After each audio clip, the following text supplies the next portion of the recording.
Selam aleikum hoxha. Aleikum selam wa rahmatullah. Hoxha, këto net të fundit, për shembull 10 net të fundit Ramazanit, çfarë lutje më preferon të bëj?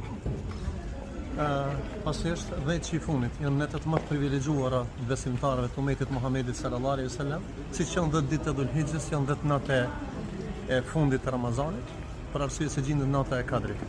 Porosia ime është lutja më madhështore që e mësoi pejgamberi sallallahu alaihi wasallam bashortën e tij Aishën radhiyallahu anha, tha nëse e hasi natën e Kadrit në 10 e fundit që është, ta cilën lutje të vaj, tha Allahumma innaka afuwwun tuhibbul afwa fa'fu anni.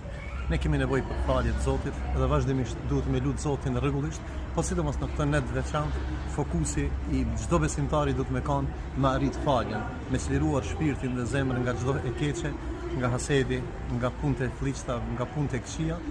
Të lutim Allahun e Madh që Allahu ta mbush zemrën tonë me iman, edhe të shkarkohemi nga çdo ves i keq, lidhemi vetëm se me Zotin e Madh, sidomos në këtë net madhështor. Allah i shpërblet. Zoti i shpërblet. Selam aleikum.